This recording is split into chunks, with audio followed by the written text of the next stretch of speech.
አንድ ጀርመናዊ የሥነ መለኮት ምሁር አለና ስለ ደቀ መዝሙር ዋጋ ሲናገር ሲጀምር come and die ይላል። ናና ሙት። ሕይወት አገልግሎት ከመሞት ነው የሚጀምረው። ካልሞትክ የጌታ መሆን አትችልም። ስለዚህ ነው ጳውሎስ ገላትያ 2:20 ላይ ምን ይላል? እኔ አሁን አልኖርም፣ እኔ አሁን ሁኛ አልኖርም፣ ሞቻለሁ፣ ከእሱ ጋር ተሰቀያለሁ። አሁን የምኖረው በእግዚአብሔር ልጅ ስለ እኔ ራሱን በሰጠው በእግዚአብሔር ልጅ በኢየሱስ ክርስቶስ ባለኝ እምነት ነው። እኔ አልኖርም።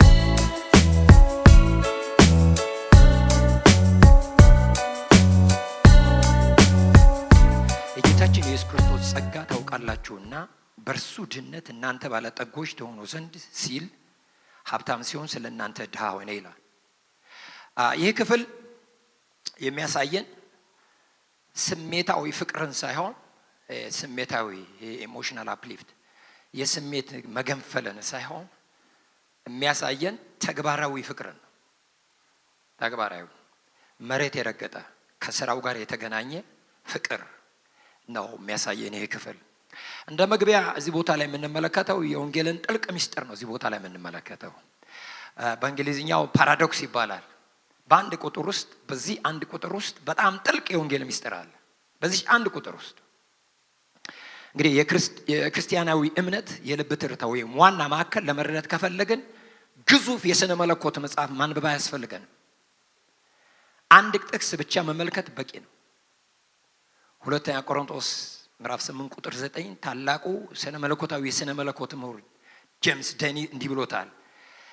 ሲጠቀለለው ወንጌል በአንድ ቃል ሲገለጽ ብሎታል። ወንጌል በአንድ ቃል ሲገለጥ ብሎ ሲናገር እንመለከታለን። ሐዋርያው ጳውሎስ ይህን ክፍል ሲጽፍ በዋናነት በመስጠትና በመቀበል ስሌት ውስጥ ያለውን ነገር ያነሳ ነው። እዚህ ቦታ ላይ የመቄዶንያ አብያተ ክርስቲያናት በጣም ጥልቅ ድህነት አለባቸው፣ ግን የልግስናቸውን ባለጠግነት አሳይቷል ይላል። ለዛሬ ማወራው ስለ መሰጠት ነው። በ21ኛው ክፍለ ዘመን አሁን ባለንበት ወቅት ከቤተ መቅደስ እስከ ቤተ መንግስት በጣም ትልቁ ፈተና ኮሚትመንት ነው፣ አለመሰጠት። መሰጠት የሚባለው ነገር በጣም ወሳኝ ነው። ሳይሰጡ መስጠት አይቻልም። ከሰጠንም ግብዝነት ነው። ሳይሰጡ መስጠት አይቻልም። ከሰጠንም ግብዝነት ነው። አንዳንድ ሰዎች ብራቸው ይሰራል፣ እነሱ አይሰሩም። ብራቸው እዚህ ያለ እነሱ የሉ። ከስጦታው በፊት አንተ ትፈልጋለህ፣ አንቺ ትፈልጊያለሽ። እና እዚህ ክፍል የምንመለከተው ሐዋርያው ጳውሎስ የሚጽፈው በቆሮንቶስ ለሚገኙ ምቹ ኑሮ ወይም መካከለኛ ገቢ ላላቸው አማኞች ነው። የቆሮንቶስ አማኞች ይሄ ሚድል ክላስ የሚባሉት ሀብታሞች የሚባሉ ናቸው። ታውቃላችሁ ማህበረሰብ በሶስት ይከፈላል። ሃየር ክላስ ከፍተኛ የኑሮ ደረጃ ያላቸው፣ ሚድል ክላስ ይሄ መካከለኛ የኑሮ ደረጃ ያላቸው እና ሎወር ክላስ ዝቅተኛ የኑሮ ደረጃ ያላቸው ነው የሚባለው። በእኛ ሀገር አውድ አሁን ስንመለከተው ሚድል ክላስ ያለ አይመስለኝም። አሁን በጣም ሀብታም በጣም ድሃ የሆነ ጽንፍ የረገጠ አካሄድ ነው እየሄደ ነው ያለ ነው። ግን እዚህ የቆሮንቶስ አማኞች ይህንን የመቄዶንያ ቤተክርስቲያን ምሳሌ አድርጎ የሚጽፍላቸው በጣም እጃቸው እንዲጨበጠው ነበር። አላቸው ግን አይሰጡም ነበር። መካከለኛ ገቢ ላላቸው ለነሱ የተጻፈ ነው። ገንዘባቸውን አጥብቀው ይዘው ነበር። ነገር ግን እጃቸውን ወይም ስስታቸው እንዲፈቱ ለማድረግ ጳውሎስ የጥፋተኝነት ስሜት አልሰበካቸው። ባለም እንድትከታተሉ ይፈልጋል። መልእክት ያጭር ነው። በጽሁፍ ነው ይዤ የመጣሁት። የጥፋተኝነት ስሜት አልሰበካቸውም። በገሃነም አላስፈራራቸውም። እንዲሁም አስራት አውጡ ብሎ አላዘዛቸውም። ከዚህ ይልቅ ወደ መስቀሉ አመለከታቸው። ሚስጥሩ ያለው እዛ ላይ ነው። ጸጋ የተገለጠበት መስቀል፣ ጸጋ የተባለው ክርስቶስ ጸጋ አይደለ? እሱ የተገለጠበት ያንን ነው ያሳያቸው። ይሄ የጸጋውን ስነ ምጣኔ ነው የሚያሳየው እዚህ ቦታ ላይ የጸጋው ባለጸግነት። ይሄ የወደቀውን የተጣለውን የእግዚአብሔር ጠላት የተባለውን ሰው ከወደቀበት ለማንሳትና ከእግዚአብሔር ጋር ለማስታረቅ ሜዲኤተር መካከለኛ ሆኖ ይህንን የጽድቅ ስራ የፈጸመውን ጸጋ ወይም ኢየሱስ ክርስቶስን ነው የሚያሳየን። ጳውሎስ ቲቶ ላይ ይህን ይገልጠዋል። ሰውን ሁሉ የሚያድን የእግዚአብሔር ጸጋ ተገልጧልና ይላል። እና እዚህ ቦታ ላይ ሶስት ነገሮች እናያለን። በዚህ ጥቅስ በዚህ አንዲት ቁጥር ውስጥ ጳውሎስ ሶስት ነገር ይነግራል። አንደኛ ከሰማይ የመጨረሻ ከፍታ፣ በጣም ከፍ ያለውን ነገር ያሳየናል። ከሰማይ በጣም ከፍ ያለ ከፍታ ያሳየናል። ከዛ እንደገና ደግሞ ከሰማይ ወደ ጥልቅ ይወርዳል። የመስቀሉን ስቃይ ያሳየናል። የመስቀሉን ስቃይ ያሳየናል።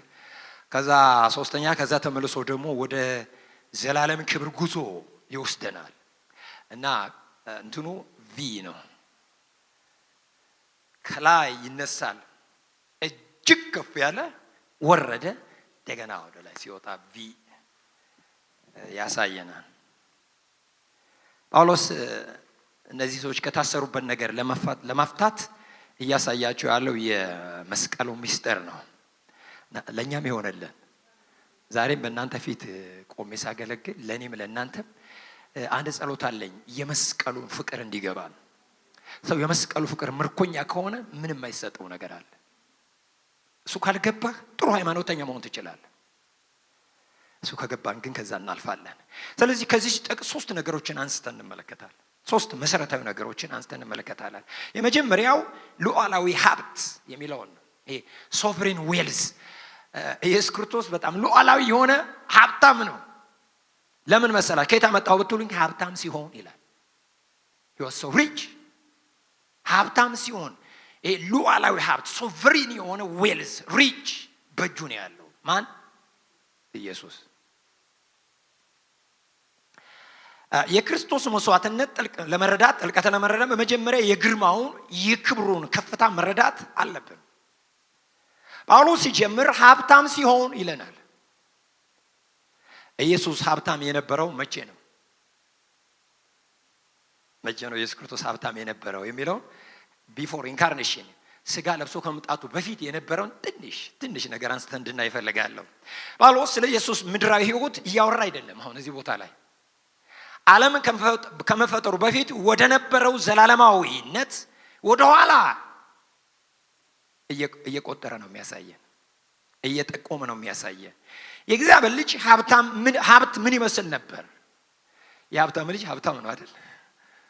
ሲዘመር አልሰማችሁም ወይ? ካለው ተወለድ ተብሏል፣ ሲዘመር ሰምታችኋል። እና የእግዚአብሔር ልጅ ኢየሱስ ሀብት ምን ይመስል ነበር ብለን ስንመለከት ጥቂት ነገሮችን ላንሳ። የመጀመሪያው ቁሳዊ ሀብት አልነበረም። የኢየሱስ ክርስቶስ ሀብት ሲጀመር የሰማይ ምድሩን ባለቤት ነው። ግን እዚህ ቦታ ላይ የሚናገር ይሄ አጽናፈ ዓለማዊ ክብር ነው። በክብር ባለጸጋ ነው። የክብር ባለጸግነት ኢየሱስ ነው። እርሱ የቢሊዮን ጋላክሲዎች የከዋክብት ስብስቦች ፈጣሪና ባለቤት ነው። በጣም ቆጥረን የማንችላቸው የዘመኑ ሳይንስ ያልደረሰባቸው በጣም ግዙፍ ጋላክሲዎች አሉ። የነዛ ሁሉ ፈጣሪና ባለቤት ነው። ስለዚህ ጳውሎስ ሲገልጠው አንደኛ ቆላስይስ ምዕራፍ 1 ቁጥር 15 ላይ እንደዚህ ይላል፣ እርሱ የማይታይ አምላክ ምሳሌ ነው።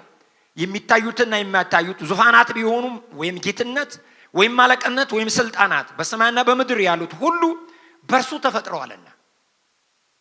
ከፍጥረት ሁሉ በፊት በኩር ነው። ሁሉ በእርሱና ለእርሱ ተፈጥረዋል። ከፍጥረት ሁሉ በኩር ነው። ሁሉ በእርሱና ለእርሱ ተፈጥረዋል። እሱ የሁሉ ባለቤት ነው። ይሄ የረቀቀውና የገዘፈው ባለጠግነት ባለቤት ነው። ማን? ኢየሱስ። ሁለተኛ የአምልኮ ሀብት፣ በአምልኮ ባለጸጋ ነው። ኢየሱስ ክርስቶስ ብቻውን ይመለካል። አሜን። ስግደት ይገባዋል፣ አክብሮት ይገባዋል እና ብቻውን ይመለካል። የሚገርም ነው። አላፋት መላእክት ፊታቸውን ሸፍነው በፊቱ ቅዱስ ቅዱስ ቅዱስ እያሉ ይዘምሩለታል። ኢሳይያስ ምዕራፍ 6 ጥቂት ቁጥሮችን ላንብብ። ንጉሥ ዖዝያን በሞተበት ዓመት እግዚአብሔርን በረጅምና ከፍ ባለ ዙፋን ላይ ተቀምጦ አየሁት፣ የልብሱም ዘርፍ መቅደሱን ሞልቶት ነበር ይላል። እና እግዚአብሔር አይናችን ይክፈተው። እንዴት እንደሚገባችሁ አላውቅም። እንዴት ይገባናል? ይሄ መቅደሱ ምን ያክላል፣ እሱስ ምን ያክላል? ግን ሞልቶት ነበር ይላል። እና ሱራፌልም ከእርሱ በላይ ቆመው ነበር። ለእያንዳንዱም 6 ክንፍ ነበረው። በሁለት ክንፍ ፊቱን ይሸፍን ነበር። ራቁቱን ፊትን ማየት አይቻልም። ፊቱን ይሸፍን ነበር። በሁለት ክንፍ እግሮቹን ይሸፍን ነበር። እግሮቼ ንጹሃን አይደሉም ካልተቀደሱ በቅድስና ፊት ለመቆም እና በሁለት ክንፋቸው ይበሩ ነበርና እየተቀባበሉ አንዱም ለአንዱ ቅዱስ ቅዱስ ቅዱስ የሰራዊት ጌታ እግዚአብሔር፣ ምድር ሁሉ ከክብሩ ተሞልታለች እያለ ይጮህ ነበር ይላል። ይገርም ነው። እግዚአብሔር ወደዚህ ከፍታ ያምጣን እና የመድረኩ መሰረት ከጮኸው ድምጽ የተነሳ ተናወጠ፣ ቤቱንም ጢስ ሞላበት እያለ ይናገረናል። እዚህ ቦታ ላይ የምናየው እርሱ ከግምት በላይ ባለጸጋ ወይም ሀብታም የአምልኮ ባለቤት ነው።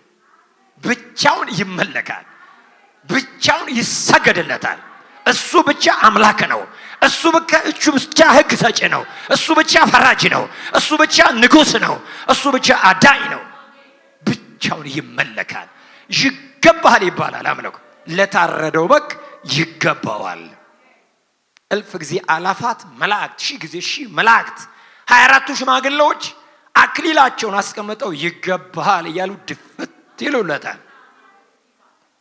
አይ ክብሩ ሲገባ ደረቅ እንጨቱን አትቆም፣ በቃ ስብር ትላለህ፣ ድፍት ትላለህ። እግዚአብሔር ወደዚህ መገለጥ ያምጣን። የምናመልከው ጌታ ተራ አምላክ አይደለም። የሰው ምናብ የፈጠረው የማይፈጠር ፈጣሪ ነው። የማይሰራ ሰሪ ነው። ስለዚህ የእግዚአብሔር ሀብት ባለጠግነት ሁሉ በእርሱ እጅ ነው። ቁጥር የለው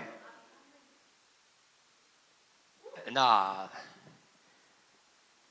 የአምልኮ ባለጸጋ ነው። ስጋ ከመልበሱ በፊት ይሄ የፍጹም ህብረት ሀብት በጣም ፐርፌክት የሆነ ፍጹም ህብረት አለ በስላሴ ውስጥ። በጣም ጥልቅ የሆነ ቁርኝት ህብረት አላቸውና ይሄ ትልቅ ብልጽግና ነው የሚያሳየው። ከዘላለም ጀምሮ ያልተቋረጠ ማለቂያ የሌለውና የሚንበለበል የእግዚአብሔር አብ ፍቅር ነበረው። እግዚአብሔር የፍቅር ባለጠጋ ያድርገን። ማለቂያ የሌለው የማይበርድ የሚንበለበል የአብ ፍቅር ነበረው። አባት ልጁን ይወዳል አይደለም? ልጁም አባቱን ይወዳል። ስለዚህ ከትላንት ይልቅ ዛሬ ትደነቁ ዘንድ የሚሰራውን ያሳየዋል ይላል። ስለዚህ የአገልግሎታችን መነሻ ፍቅር መሆን አለበት። እርሱ ሙሉ በሙሉ ራሱን እየቻለ ነበር። በማንም አይደገፍ፣ በማንም አይረዳ። ኦል ማይቲ ማለት ነው። ኦል ማይቲ ታውቃላችሁ? ሁሉን ቻይ፣ የሰላምና ይሄ ምንም የሚጎደለው ነገር የለም። ምንም ፍላጎት አልነበረውም። ማለቂያ የሌለው የደስታ የሰላምና የኃይል መስከብ የነበረው የክብር ንጉስ ነው። የክብር ንጉስ ነው። የደስታ ምንጭ እሱ ጋር፣ የሰላም ምንጭ እሱ ጋር፣ የኃይል ምንጭ እሱ ጋር ነው። ሁሉን ቻይ ምን ማለት ነው? በራሱ የበቃ ኃያል፣ ምንም የማይሳነው ማለት ነው።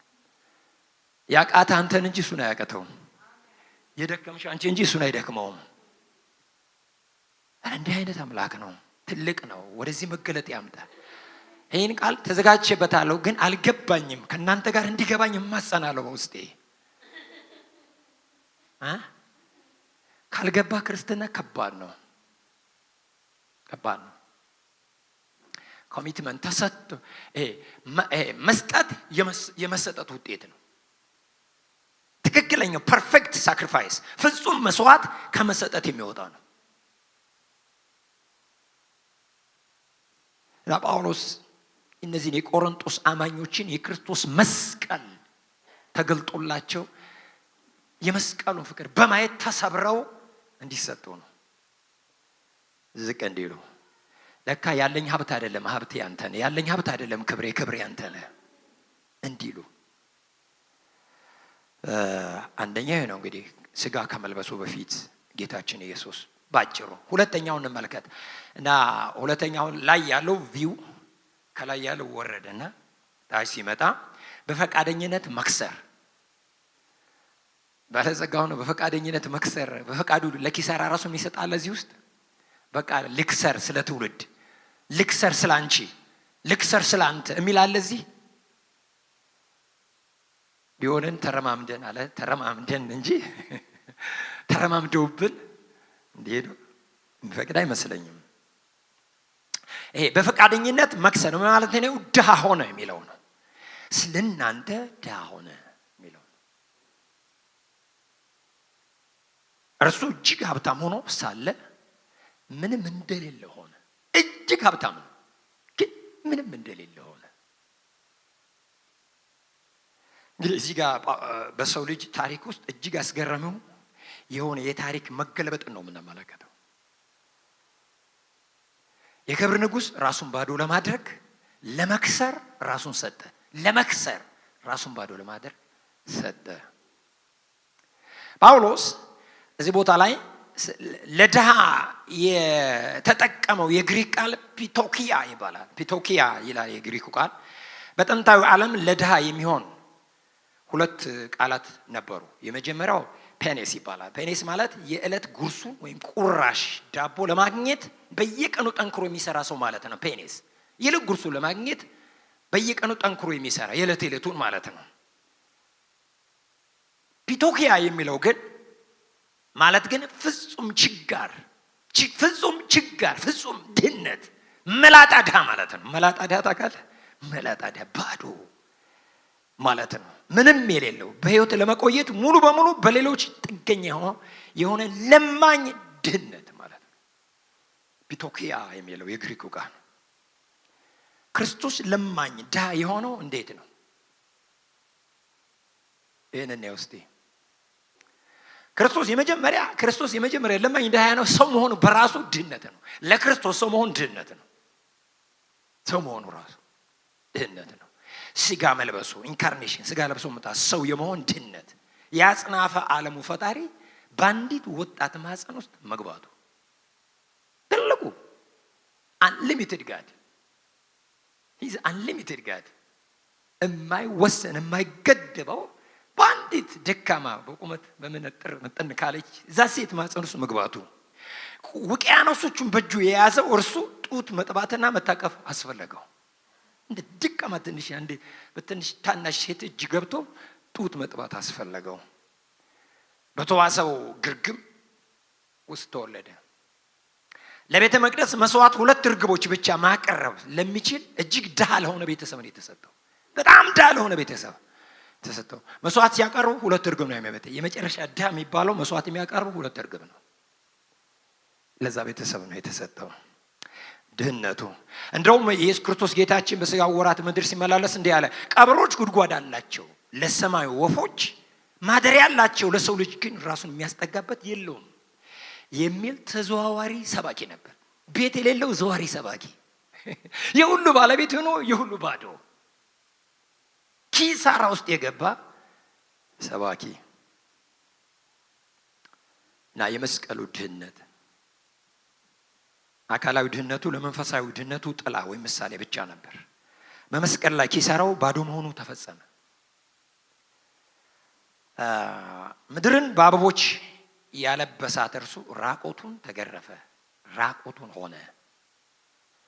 በመላእክት ይመለክ የነበረው እርሱ በወታደሮች ተተፋበት፣ መሳለቂያ መዘባበቻ ሆነ። የሕያው ውሃ ሁሉ ምንጭ የነበረው እርሱ ተጠማው ብሎ ጮኸ። ሁሉ በእጁ የሆነ ግን ተጠማው ብሎ ሲጮህ እንመለከታለን። መጨረሻም ትልቁ ድህነት ደረሰ። ትልቁ ድህነት አፊቱን ከእርሱ መለሰበት። ያለ እግዚአብሔር ሆነ፣ ብቻውን ሆነ። ምን ማለት ነው? ስለኛ ኃጢአት ሆነ ማለት ነው። ኃጢአት ሆነ፣ አፊቱን መለሰበት ከእርሱ። ኢየሱስ የኛን ኃጢአት ፍጹምና አስከፊ ችጋር ዕዳ ተሸከመ እና አምላኬ ለምን ተውከኝ ብሎ እስኪጮህ ድረስ ባዶ ሆነ። ስለማን? ስለኔ በሉ እስቲ። ባዶ ሆነ ስለማን? ስለኔ። ድሃ ሆነ ስለማን? ስለኔ። ግን አንድ ጥያቄ ላንሳ እዚህ ቦታ። ይሄን ለምን አደረገ? ኢየሱስ ክርስቶስ ለምን ድሃ ሆነ? አንድ ጊዜ አንድ ትምህርት ላይ ስንማር የአሞጽን መጽሐፍ እንማር ነበርና አንድ የቡድሃ መነኩሴ ለሕዝቡ የሚሰቀለው ኢየሱስ ክርስቶስ ብቻ አይደለም፣ እኔም ለሕዝቤ መሰቀል እችላለሁ። እንደውም በጣም ከክርስቶስ መስቀል ሊያስበለጠው ሲፈልግ ምን አደረገ? ስቀሉኝ፣ አንድ ሰቅላችሁ ደግሞ አቃጥሉኛል። ዋጋ የለውም። ኢየሱስ ክርስቶስ የሆነ ጀብድ ሊያሳየን አይደለም የመጣው የአባቱን ፈቃድ ለመፈጸም አይደለ እንዴ? በሰማይ ያለውን የአብን ፈቃድ ከዘላለም ዘመናት በፊት የነበረው ያንን ሐሳብ ከገዛ ከገነት ተባረረ የወጣውን ሰው ተስፋ ይዞ የወጣውን ሰው ከወደቀበት ለማንሳት ያንን የዘላለም አጀንዳ ለመፈጸም የመጣ እንጂ እንደው የሆነ የሰፈረ ጀብደኛ አይደለም። የሆነ የመንደር ጀብደኛ አይደለም። እና ሰውየው እንደዚህ አይነት ነው። ይሄ ያነገርኳችሁ ሰውዬ ማለት ነው የቡዳ መነኩሴ። ይህን ያደረገው ግዴታ ስለሆነበት አልነበረም። ያደረገው በጸጋ ነው። በጸጋ ነው። በቃ በፈቃደኝነት ነው። እርምጃው ኃይለኛ ወደታች የሚወርድና ራስን ባዶ የማድረግ የፍቅር ተግባር ነው። ወደ ጥልቅ እየወረደ እና አንቺን እኔ መውደዱ በእኛ ጫማ ገብቶ እኛ ምን መሄድ ያልቻልነው መንገድ እሱ ሄደ። አሜን። አስደናቂው ርስት ሶስተኛው ነጥብ ላይ የመጣው ነው። አስደናቂው ርስት በእርሱ ድህነት እናንተ ባለጠጎች ትሆኑ ዘንድ ይላል። ኢየሱስ በዚህ ሙሉ ኪሳራ ድህነት ውስጥ ያለፈው ለምንድን ነው? እኔ ጋር ናችሁ? ኢየሱስ በዚህ ሙሉ ኪሳራ ወይም ድህነት ውስጥ ያለፈው ለምንድን ነው? ታላቁን ልውጥ ለመፈጸም ነው። ያንተ ያንቺ የኔ ምትክ በመሆን ሊፈጸመው ነው። እኛ ልንፈጽም ያልቻልነው ስላችኋል። መጥምቁ ዮሐንስ አጠመቀ። አንተ ጌታ ሆነህ ሳለ እኔ እንዴት እኔ አንተን አጠምቃለሁ? ባይሆን እኔ በአንተ ልጠመቅ ይገባኝ። ገብቶታል ጌታ እንደሆነ፣ የክብር ጌታ እንደሆነ ገብቶታል። እና ብዙ ጊዜ ከለከለው። አይ ዮሐንስ አሁን እሱ ቀደልኝ፣ ጽድቅን ሁሉ ፈጽም ዘንድ ይገባል አለው። ያን ጊዜ ፈቀደለት ይላል። እና ኢየሱስ ክርስቶስ የተጠመቀው ከኛ አንዳንዱ ደካማ ሰው ስለሆነ አይደለም። ኢየሱስ ክርስቶስ ጥምቀት ከማናችም ጋር አይሄድም። እኛን መምሰሉ he identify himself with us በእኛ ጫማ ውስጥ ገባ እና ፊተኛው አዳምና እኛ ልንፈጽመው አንችለውን ያንን መንገድ በእኛ ምትክ ሆኖ ሄደው እና መስቀል ላይ ተፈጸመ አለ። ጌታ ይመስገን። እስኪ ኢየሱስን ምትክ ይበሉት። ምትክ ይባላል። እና ትልቁ ልውጥ ለመፈጸም ነው። ፈረንጆቹ the great exchange ይሉታል። ከክርስቶስ በፊት መንፈሳዊ የባንክ አካውንታችን ወይም መዝገባችን ምን ይመስል ነበር? በባንክ አካውንት እንየውና ከክርስቶስ በፊት መንፈሳዊ የባንክ አካውንታችን መዝገባችን ምን ይመስል ነበር? ሙሉ በሙሉ የከሰርን ነበር። ተንከራታች፣ ተቀበዝባዥ፣ እርቃኑን የቀረ ድሃ፣ ክው ያለ ምድረ በዳ ደረቅ በረሃ ምንም የሌለው ለቅዱስ አምላክ መቼም ልንከፍለው የማንችለው የኃጢአት ዕዳ ነበረብን። ምንም ጽድቅ ተስፋና የወደፊት ህይወት አልነበረንም። ነገር ግን ደስ ትላለች። በመስቀል ላይ አጽናፈ ዓለማዊ ልውጥ ተፈጸመ። ማርቲን ሉተር ይህንን ምን ይል እንደሚለው ታውቃላችሁ? the sweet exchange ይለዋል። ጣፋጩ ልውጥ። የኔን ሞት ኢየሱስ ወሰደውና የሱን ህይወት ሰጠኝ። የኔን እርግማን እሱ ወሰደና የሱን በረከት ለኔ ሰጠኝ። የኔን ኪሳራ ወስዶ የሱን ባለጠግነት ለኔ ሰጠኝ። ተለዋወጥን። የጨለማ ወደ ብርሃን፣ ከሞት ወደ ህይወት፣ ከስልጣን ወደ ፍቅር ልጅ መንግስት እንድንፈልስ ተደረገና ኢየሱስ ክርስቶስ የሚገርም የእርቅ ሽማግሌ ነው። ሽማግሌ ታውቃላችሁ? የተጣሉ ሰዎች የሚያስታርቁ ሽማግሌዎች። ማን ነው በደሙ የሚያስታርቅ? ማንም በደም የሚያስታርቅ የለም። ኢየሱስ ክርስቶስ ሰውና እግዚአብሔር ተጣልተዋል። we are enemies of God። እኛ የእግዚአብሔር ጠላቶች ነን። ሮሜ ላይ እንደተጻፈው የእግዚአብሔር ጠላቶች ነበርን። ግን ኢየሱስ ክርስቶስ የእርቅ ሽማግሌ ሆኖ የገዛ ደሙን ይዞ ገባ እና for the first time ለመጀመሪያ ጊዜ በመስቀል ላይ ሆኖ ኢየሱስ ክርስቶስ አባት ሆይ የሚያደርጉትን አያውቁምና ይቅር በላቸው። አሜን። በሰው ልጅ ታሪክ ለመጀመሪያ ጊዜ ምህረት የሚያውጅ ደም የክርስቶስ ደም ፈሰሰ። ቃየል አቤልን ሲገለው አቤል ለራሱ ነው የጮኸው። ለሌላ የሚጮህበት ጊዜ የለውም። ወንድሜ ገሎኛልና ተበቀልልኝ የሚል ጮህት ነው የጮኸው። ኢየሱስ ክርስቶስ ግን ዓለም ሁሉ ተሰብስቦ ስቀለው እያለ የሸዋ አክሊል ሲደፋበት፣ ጎኑ በጦር ሲወጋ፣ እግሮቹ በመስመር ሲቸነከሩ ለመጀመሪያ ጊዜ ምህረት ያወጀው የክርስቶስ ደም ብቻ ነው። አባት ሆይ የሚያደርጉትን አያውቁምና ይቅር በላቸው። ጌታ ይመስገን። ስለዚህ ነው የዕብራውያን ጸሐፊ ከአቤል ደም ይልቅ የሚሻል ወደሚናገር ወደ መርጨት ደም ደርሳቸዋል ይላል። አሜን። የክርስቶስ ደም የእርቅ ደም ነው። አስታረቀን ከአባቱ ጋር ነው። ስለዚህ ጣፋጭ ልውውጥ እዚህ ቦታ ላይ ነው የተከናወነው። ክርስቶስ ስለኛ እርግማን ሆኖ እኛን የእግዚአብሔር ጻድቃን አደረገ። አሜን አሜን። ኢየሱስ የኛን ዕዳ ኃጢአታችንን እፍረታችንንና ሞታችንን ድህነታችንን ይወስድና በሙሉ ይከፍለዋል። and it is paid ተከፍለዋል። እስኪ ተከፍለዋል ወይ? በዕዳቶ አይምሯችሁ ልባችሁ ተወጥሮ ማን ነው ከዚህ ዕዳ የሚያወጣኝ ብላችሁ ድንገት የሆነ ባለጸጋ መጥቶ ባልጠበቃችሁ መንገድ ተከፍለዋል ቢላችሁ እንዴት ነው? ምንድነው የሚሰማችሁ? ምንድነው የሚሰማችሁ? እግዚአብሔር አይናችን ይክፈተው። አይን ካልተከፈተ ችግር ነው። እግዚአብሔር አይናችን ይክፈተው እና በምላሹ ደግሞ የራሱን ጽድቅ የራሱን ልጅነት ከአብ ጋር ያለውን አቋም እና የዘላለም ሕይወት ሀብቱ ወደኛ አካውንት አዛወረው። ኢሚዲየትሊ ባለጸጋ ሆንክ። የዘላለም ሕይወት ባለጸግነት ወደኛ አካውንት ገባ። ሞት ተወሰደ፣ መርገም ተሻረ፣ በረከት ሕይወት ሆነልን። ጌታ ይመስገን። የምንቀበለው ሀብት ምንድነው? ትንሽ ገለጥ አድርገን ነው የምንቀበለው ሀብት ምንድነው? ይህን ጥቅስ ወደ የብልጽግና ወንጌል ስብከት በማውረድ አታዋርዱት። አሁን ማውራኔ የብልጽግና ወንጌል አይደለም። ይሄ ዲስሆነስት ጌይን ለማግኘት የሚሄሩጡበትን እሱን አይደለም። ኢየሱስ በመስቀል ላይ ደም አፍሳሽ ስቃይ የተቀበለው አንተ የተሻለ ቤት ትልቅ የባንክ አካውንት ወይም ቀላል ህይወት እንዲኖር አይደለም።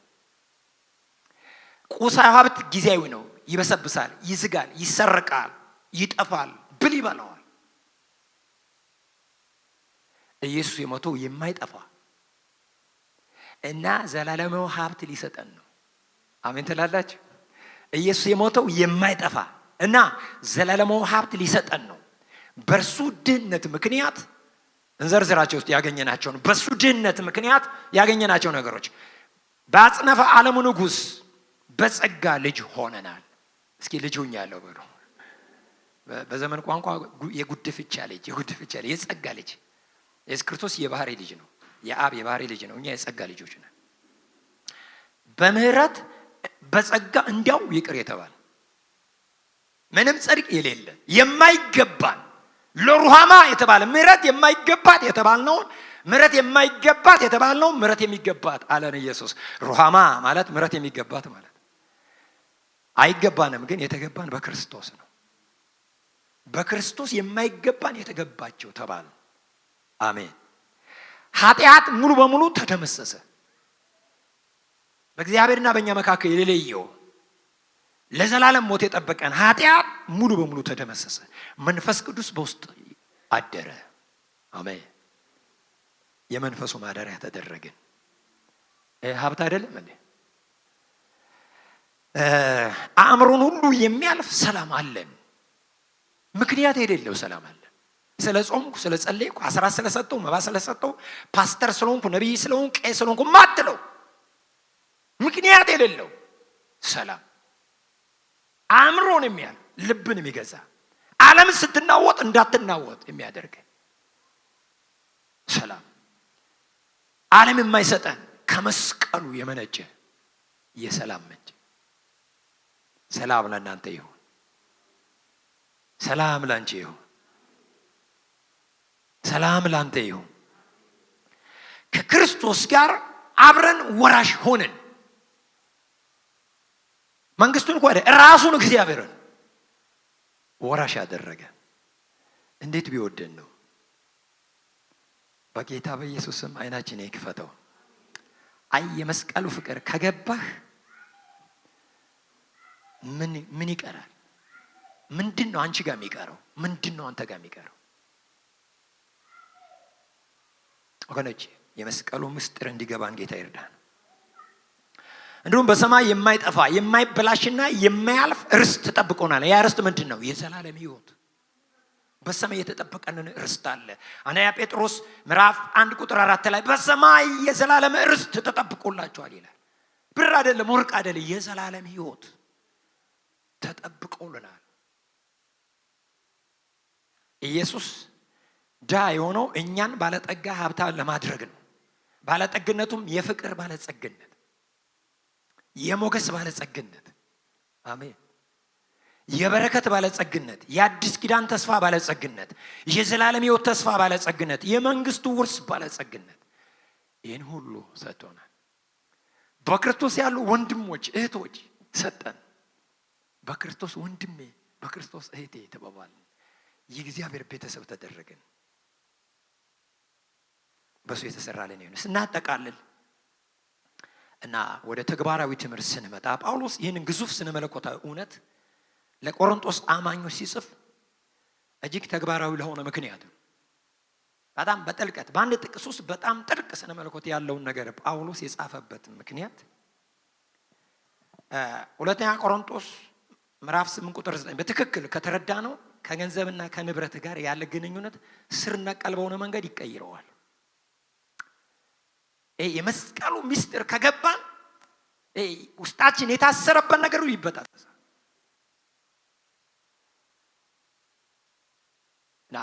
ሃይማኖት እንዲህ ይላል። ሃይማኖት ምን ይላል? ከገንዘብ 10% ለእግዚአብሔር ስጥ ይላል ሃይማኖት፣ አለበለዚያ ይቆጣሃል። ይህ በፍርሃት የተሞሉና ህጋውያን ሰጪዎችን ይፈጥራል። በፍርሃት የተሞሉና ህጋውያን ሰጪዎችን ይፈጥራል። ወንጌል ደግሞ እንዲህ ይላል። ወንጌል እንዲህ ይላል፣ ኢየሱስ ስላንተ የተወውን ያጣውን ነገር ተመልከት። ስላንቺ የተወውን ስላንተ የተወውን ያጣውን ነገር ተመልከት። አሜን። ነፍስን ለማዳን የሰማይን ሀብት አሳልፎ ሰጠ። ክብሩን እንደመቀማት ሳይቆጥረው ትቶት ወረደ። ቪው ይታያችኋል። ቪ ላይ ያለችው በጣም ላይ ከፍ ያለ ነው። ወረደ፣ ታች ወረደ፣ ባዶ ሆነ፣ የባሪያ መልክ ለበሰ፣ እስከ መስቀል ሞት ሄደ። ከዛ ተነሳ፣ ወደ ክብር ገባ። ቪው ይሰራልና ኢየሱስ ንፉግ ባለጸጋ አይደለም። የዕብራውያን ጻፊ ሲጽፍ ምን ይላል? ሁሉም በስልጣኑ ቃል እየደገፈ ይላል ኃጢአታችን በደሙ ካነጻ በኋላ በሰማያት በግርማው ዙፋን ቀኝ ተቀመጠ ይላል። ሲቀመጥ ብቻውን አይደለም የተቀመጠው፣ አንተን ይዞ ነው፣ አንቺን ይዞ ነው። አሁን እዚህ ሆነን በአብ ቀኝ ከኢየሱስ ጋር ነን አይደለም እንዴ? ኤፌሶን ወጥ ከሱ ጋር አስቀመጠን ይላል። ጌታ ይመስገን። እንግዲህ የኢየሱስን ጸጋ ትኩር ብለን ስንመለከት በልብ ውስጥ ያለ የስስት ኃይል ይሰበራል። ይስበረው። ራስን ያለ መስጠት። እኔ ገንዘብ ስጡ ምን ስጡ ለማለት አይደለም የመጣሁት፣ ራስን መስጠት የሚለው ነው። በተለይ ኤንድ ታይምስ ሃርቨስት የመጨረሻውን ዘመን መከር የሚሰበሰቡ በተሰጡ ሰዎች ነው። ምንም ሳያስቀሩ ሰፈር መንደር ሳይገዛቸው ለጌታ ራሳቸው ሙጥጥ አድርገው በሰጡ ሰዎች ራሱን እንደ ጳውሎስ እኮ አለ፣ ጌታ ወደዛ ከፍታ ያምጣን። ለእናንተ ጉልበቴን፣ ጊዜን፣ እውቀቴን አይደለም ነፍሴን እሰጣለሁ ነው ያለው። ነፍስ የመጨረሻው ነገር ነው አይደል? ራሳችን ካልሰጠን አንችልም። አንድ ጀርመናዊ የሥነ መለኮት ምሁር አለና ስለ ደቀ መዝሙር ዋጋ ሲናገር ሲጀምር ካም ኤንድ ዳይ ይላል። ናና ሙት።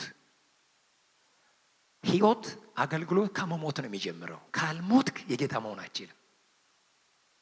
ስለዚህ ነው ጳውሎስ ገላትያ 2:20 ላይ ምን ይላል? እኔ አሁን አልኖርም፣ እኔ አሁን ሁኛ አልኖርም፣ ሞቻለሁ፣ ከሱ ጋር ተሰቀያለሁ። አሁን የምኖረው በእግዚአብሔር ልጅ ስለኔ ራሱን በሰጠው በእግዚአብሔር ልጅ በኢየሱስ ክርስቶስ ባለኝ እምነት ነው። እኔ አልኖርም። አንተ የኖርክበት ዘመን ያበቃ። ክርስቶስ ባንተ ይኖር፣ መኖር ይጀምር። አንቺ የኖርሽበት ዘመን ያበቃ። ክርስቶስ አሁን መኖር ይጀምር። እኔ የኖርኩበት ዘመን ያበቃ። እኔ ወደ አንድ ነገር መጥቻለሁ። በቃ ግደለኝ። ለራስና ለራስ ክብር፣ ለራስ ዘር፣ ለራስ ቋንቋ እኔ እበልጣለሁ፣ እኔ እሻላለሁ፣ ለዛ ይግደለኝ ጌታ።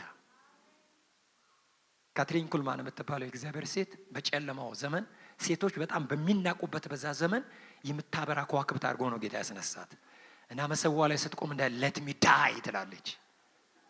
ካልሞትክ እግዚአብሔር አይተቀመበ። ግደለኝ። እኔ ነው ወደፊት ሪቫይቫል በጣም እግዚአብሔር የዘመኑ መጨረሻ መከር ለመሰብሰብ እስከዛሬ ታይቶ የማይታወቅ ሪቫይቫል ከፊታችን አለ። ታይቶ የማይታወቅ የወደቀችውን የዳዊትን ድንኳን አነሳለሁ እንዳለ የወደቀ አክሊል ከላያችን የወደቀው አክሊል ሞገስ፣ ክብር፣ ጸጋ፣ ፍቅር ሊነሳ እግዚአብሔር ከፊታችን የሚሰራበት ዘመን አለ። እና ሳስብ ከጥቂት ወንድሞች ጋር ተሳሰብና ምን እንጸልይ ብለን ግራ ቀኙን አየንና የጸሎት እርሳችን አንድ ሆነ። ግደለኝ፣ በቃ ለራሴ ልሙት፣ ላንተ ብቻ ልኖር፣ ጌታ ባንተ እኔ ይበል፣ ጌታ ባንቺ እኔ ይበል። ለቅድስና ተጠርታችኋል የሚል አንድ ጻፊ የጻፈችው መጽሐፍ ላይ አለና የቅድስና ውበቱ ትህትና ነው ይላል። እና ትህትና ማለት የእግዚአብሔር መገኘት ባለበት የኔነት መጥፋት ማለት ነው። እግዚአብሔር ባለበት እኔ ማለት አይችልም፣ እሱ ብቻ እኔ ይበል። አሜን። ሁለት እኔዎች አብረው ሊቆሙ አይችሉም፣ አንዱ መሰበር አለበት። እኔ ምለው አሁን አንተ እኔ ብትል ምን ታመጣለህ? አንቺ እኔ ብትይ ምን ታመጫለህ? እኔ ብል ምን አመጣል? ትንኝ አትወድቀልም። ትንኝ እኔ ማን እንደው እንኳን አታቆምለሽ ወገባችን ይዘን እንደው እንዲህ ብንል ምንም አናመጣም። የክብር ጌታ ኢየሱስ ክርስቶስ ግን እሱ እኔ ነኝ ሲል የሰለጠነው ኮማንዶ ነው የሚወድቀለት። የሰለጠነ ኮማንዶ። ማንን ትፈልጋላችሁ? የናዝሬቱ ኢየሱስ እኔ ነኝ ሲላቸው ተዘረሩ ይላል። ተራሳው መሰለ የሰለጠነ ኮማንዶ ነው። እንደ ብልት መጥቶ የሚጥል አንድ ጊዜ ጸጥ የሚያደርግ እሱ ነው የወደቀለት። ግን ወዶ ራሱን ሰጠ። ወንድሞቼ እና እህቶቼ እቺ ማህበር ተስማ እግዚአብሔር በልዩነት በዚህ ቤት እንዲሰራ የማያቋርጥ የማይነጥፍ ክብር ከክብር ወደ ክብር ከክብር ወደ ክብር የምንሄድበት ከኃይል ወደ ኃይል የምንሄድበት አገልግሎት ጣር ሳይሆን ኢንጆይ እያደረገን የምንሰራው እንዲሆን ከተፈለገ ለራሳችን መሞት አለብን። ኢየሱስ ባይሞት አንተ አትገኝም። የስንዴ ቅንጣት ካልሞተች ብቻዋን ትቀራለች ነው የሚለው። እና የጸሎት ርዕሴ አንድ ነው። ግደለኝ፣ ለራሴ ስም፣ ለራሴ ዝና፣ ለራሴ ስስት፣ ለራሴ ስግብግብነት ግደለኝ። በቃ አይን እያየ ጆሮ እየሰማ ትውልድ ወደ ሞት አይጋዝ። ሊገደሉ የተፈረደባቸው ይዳ ነው፣ ወደ ሞት የሚጋዙ ይዳ ነው። ግደለኝ፣ ክብርህ በእኔ ይታይ። አሜን። ጌታ በዚህ እውነት ይባርከን። ከጸለያችሁ እንደዚህ ጸልዩ። እግዚአብሔር በዚህ መንፈስ ይባርከን። እና የመስቀሉን ጽንፍ የረገጠ ድነት እያየ ስስታ መሆን አይችልም። የክርስቶስ የኪሳራው የራሱን ባዶ የማድረጉ ጸጋ ወደ ነፍስ ሲገባ ፍጹም ደስተኛና የተተረፈረፈ የልግስና ሰው አድርጎ ያቆምሃል። በቃ ራስን ሳትቆጥብ ትሰጣለህ። ለጌታዬ እሞትለታለሁ። ሞት ፊት ትቆማለህ። የመጨረሻው ሞት አይደለም፣ ሞት ፊት መጣ። በቃ ግደለኝ፣ ምን ታመጣለህ? እንጀራ በልቶ ወጥተህ አታመጣውም። በፖዚሽን በወንበር አታመጣውም። ፓስተር ነብይ ይሄ በተለያየ ኦፊስ አታመጣውም። አይሆንም። ይሄ በቃ የመስቀሉ መገለጥ ያስፈልጋል። ያ ፍቅር ሲሞላ ለጌታዬ እሰዋለታለሁ እንላለን። ይሄ በጸጋ ነው፣ በጸጋ የሚሆን ጉዳይ ነው። በስሜት ማድረግ አችልም። እኛ የምንሰጠው የእግዚአብሔርን ፍቅር ለመግዛት አይደለም። ይሄ ፍቅሩን እርን ለማድረግ አይደለም የምንሰጠው። ስለኛ ራሱን ባዳየው አምላክ ፍቅር እጅግ ስለተነካና ስለተማረከን ነው። እኔ ጸሎት ይሄ ጉባኤ የመስቀሉ ፍቅር ምርኮኛ ይሁን። ጸሎት ይሄ ነው። አሜን። ይሄ ጉባኤ የመስቀሉ ፍቅር ምርኮኛ ይሁን። አንተና ቤትህ የመስቀሉ ፍቅር ምርኮኛ። አሜን። በቃ የመስቀሉ ምክር የማረከው ጥቅም ያልገዛው፣ ሰፈር ያልገዛው፣ መንደር ያልገዛው፣ ቋንቋ ያልገዛው፣ ዘር ያልገዛው፣ ፔር ያልገዛው፣ መልክ ያልገዛው፣ ሀብት ያልገዛው፣ ሃየር ክላስ ያልገዛው፣ ሚድል ክላስ ያልገዛው፣ ሎወር ክላስ ያልገዛው የክርስቶስ ሞትና ትንሣኤ ዋንስ ፎርኤቨር የገዛው ጌታ በዚህ መንፈስ ይባርከን። እና መልእክቴ ይሄ ነው። ጮህ ያለኝ ይሄንን ነው። እና ጌታ በዚህ እውነት ይባርከን። የመስቀሉ ፍቅር ምርኮኛ ያድርግህ። እስራኤል እኮ አለች፣ አቤቱ ጌታችን ሆይ ካንተ በቀር ሌሎች ብዙ ጌቶች ገዝተውናል። ኢሳይያስ 26:13 ካንተ በቀር ብዙ ጌቶች ገዝተውናል። ካንተ በቀር ዛሬ አንድ ጌታ ነው ያለን። እሱ ሞትን ድል አድርጎ የተነሳ በሞቱና በትንሣኤው የዋችን አንድ ጌታ አለን። እሱም ኢየሱስ ክርስቶስ ይባላል። ከሱ ውጪ ጌታ የሆነብን ሁሉ ይሞት። አሜን ትላላችሁ ወይ? ከሱ ውጪ ጌታ የሆነብን ነገር ሁሉ ይሞት። እንደ እስራኤል ለመውጣ ለሚገባው ሰላም አልነበረም። ወገን ከወገን ከተማ ከከተማ ይዋጋ ነበር ይላል። እውነተኛ አምላክ አልነበረም። እውነተኛ ካህን አስተማሪ አልነበራቸውም። ግን ድምጽ መጣ በኢየሱስ። ይሄ ድምጽ ዛሬ ለእናንተ ይሁን። ድምፅ መጣ። እግዚአብሔርን በእውነት ብትፈልጉት ታገኙታላችሁ፣ ብትተው ለዘላለም ይተዋችኋል አለ እና የንጉሱ ልብ ጸና። የእግዚአብሔርን ቤት ለመስራት የመጀመሪያው ፖይንት ኦፍ ኮንታክት ከእግዚአብሔር ጋር የሚገናኝበትን መሰዋ አደሰ ይላል። ጸያፉ ነገር አስወገደ። መለከት ሳይነፋ ታላቅ ኮንፈረንስ ሳይባል የእግዚአብሔር ፕሬዘንስ ትውልድን ከአራት አቅጣጫ ጠራው። እግዚአብሔር ከሱ ጋር እንዳለ አይተው ይላል። ባዩ ጊዜ ወደሱ መጡ ይላል። ወገኖቼ የሚበልጥ ነገር ከሌለን ማንም ወደኛ አይመጣ። እግዚአብሔር ከእናንተ ጋር ይሁን። በዚህ ቤት ያማረ ህንጻ ይታይ። ጥሩ ነው ያማረ ህንጻ፣ የተመቸ ነገር ደስ ይላል። እኔ በሱ ጠላትነት የለኝም። ግን ትውልድን እንደ ማግኔት የሚስብ ሂስ ፕሬዘንስ የተገለጠ የሱ ክብር፣ የሱ ሃሎት፣ የሱ ህልውና የማይገሰስ የማይደፈር የሱ ህልውና ምርኮ የሚያበዛልን ለሙታን ህይወት የሚሰጥ ታምራት እንደሚጠጣ ውሃ የሚሆንበት እንደሚበላ እንጀራ የሚሆንበት ሃሎት እና ይሄ በሆነ ጊዜ ይላል በጣም የገረመኝ ነገር የእስራኤልን አምላክ እግዚአብሔርን የማይሻ ሴት ቢሆን ወንድ ታላቅ ቢሆን ታናሽ ይገደል ዘንድ ማሉ ይላል። ዛሬ እግዚአብሔር እንዳትሹ የሚያደርጋችሁ ይሞት። አሜን ትላላችሁ? እንደ ግለሰብ፣ እንደ ቤተሰብ፣ እንደ ቤተክርስቲያን፣ እንደ ሀገር እግዚአብሔርን እንዳትሹ የሚያደርጋችሁ እሱ ይሞት። ተስማማላችሁ? ቆመን እንጸልያለን።